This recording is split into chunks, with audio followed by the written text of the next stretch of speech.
The chapter is called The Basis of All Realities, and we read as follows. In 1964, at the age of 30, I was introduced to one of the most important secret and sacred teachings of Congo, a Bantu-speaking ethnic group in the center of West Africa along the shores of the Atlantic Ocean. Here, the word Bantu should be understood as an anthropological term. As such, one has to see and understand it as a complex house of tens, if not hundreds of rooms. Each of these rooms will be seen, understood, and taken as an ethnic group, such as that of the Congo people.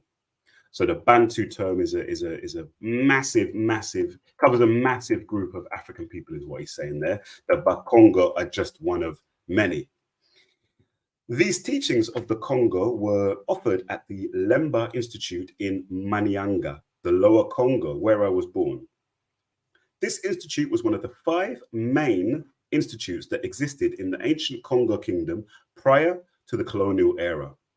The 4 others were Kimpasi, Kimba, Bwelo, and Kikumbi.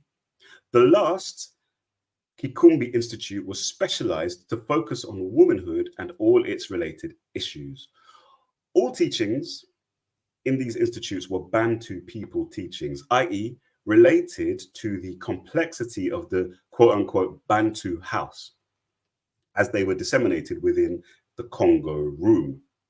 Okay, so there's 5 houses or five schools, 5 institutes, major institutes in Congo, which taught these secret, sacred, esoteric, if you want to call it, teachings of the Congo people. Because of their secrecy, sacredness, as well as their mystic nature, only initiated individuals were allowed to enter these institutions. The exception is Kikumbi, that requires one major condition for any female candidate to enter. The condition to enter the Womanhood Institute is to be of age. This means to have had one's first menstruation, Yikama or Kalaku Mbongo. It is at this stage that a female candidate of Bantu culture in the Congo area is introduced to the secrecy and sacredness of the first V, in both its biological aspects to life and living in the inner environment of any life to be. The Kikumbi was the only institution that disseminated not only the secrecy and sacredness of the first V to its candidates, but also its mystic teachings as well. Okay. So the Kikumbi society is a society that was focused on womanhood and all its special issues. And Bunseki Fu-Kiau is saying that it's the only institution, this women's institution, if you want to say, focused on Bantu women, on Bakongo females, was the only one that taught the secrecy and the sacredness of the first V to its candidates. And also it was only open to females that had actually entered into puberty, the first menstruation. To illustrate to these candidates that the teachings were highly powerful, secret, and sacred, all candidates were painted with the tukula, red, symbol of both danger and death, maturity and leadership. The symbolic painting of candidates in red, tukula, was fundamental to convey the essence of the teaching to all. This prevented these teachings from being violated by those who offer the first environment, the inner environment, to any living being to be born. Here we are talking about what I call the reverse V, as it will be discussed.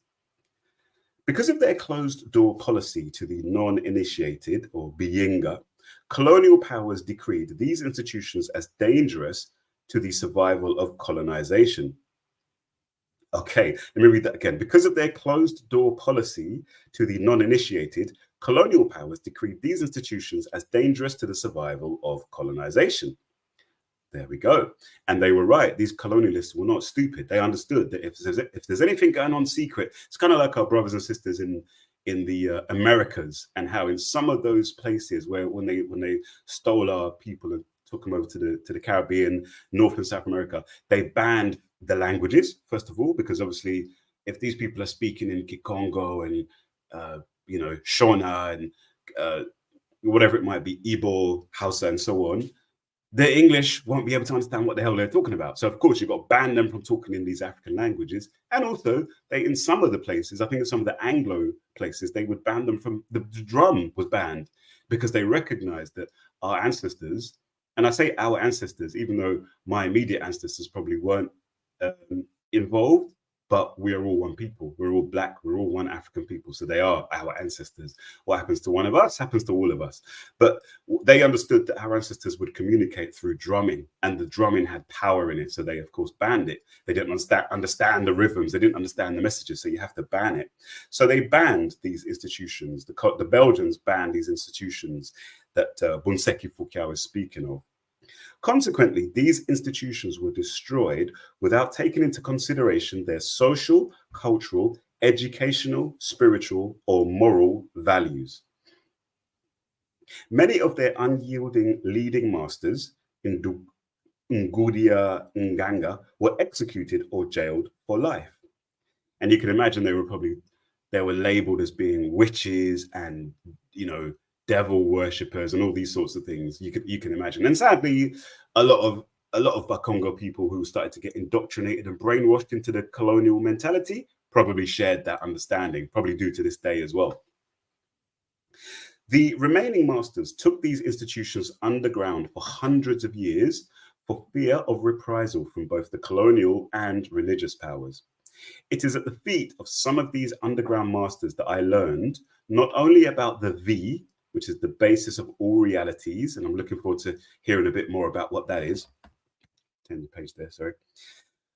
But the foundation of the Bantu people system of thought as well, their cosmologies. No one can truly understand the V without any basic knowledge upon Bantu worldview or their cosmologies. Our own work, as would later write to American scholars, is the first on the subject. Quote, this study is the first in any language to reveal the system of popular Congo religion, its cosmology, unquote. So all right, we're entering a very important part of the book. Understanding the worldview of a people is the cornerstone for understanding their culture. If the Bantu cosmology was only revealed to the outside world by 1966, a few years after the liberation of most Bantu people areas, then one can also say that the Bantu world is yet not truly understood by the outside world, neither culturally, artistically, nor philosophically. Therefore, Western literature of Africa prior to this date must contain many fantasies which must be dismissed if one is willing to contribute to the process of building African scholarship in Africa and diaspora. Superficial scholarship anywhere in the world is very dangerous in terms of human relationships. It is always better to remain quiet than to utter wrong statements about other cultures come to haunt you. Many of the world's tensions today are the results of such wrong statements. And a lot of that comes back to the language thing. As Bunseki Fu-Kiau said already, Oyeronke Oyewumi made this point very strongly as well with regard to scholarship on the Yoruba society.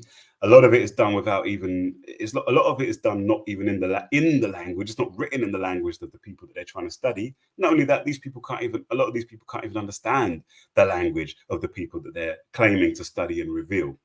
And so that's one of the most important factors that results in the philosophy and the cosmology specifically of people being distorted and misrepresented.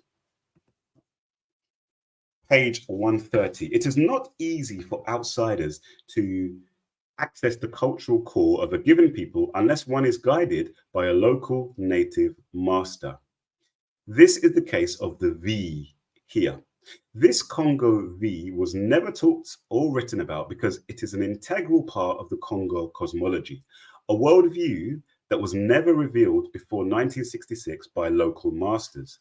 Now, we are able to talk about and discuss it openly as it was understood and disseminated in ancient institutions of the Bantu world.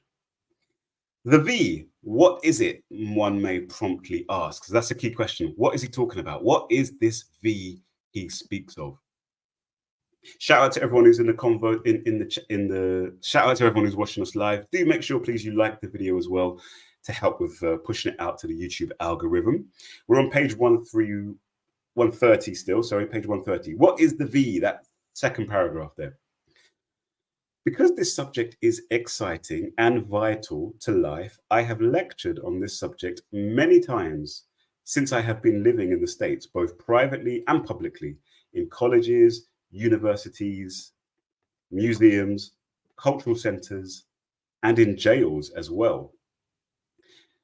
Everything, including individual and collective life, depends upon it. National security itself of any country is subject to it, and yet it remains a secret to the great majority because they are not aware of it.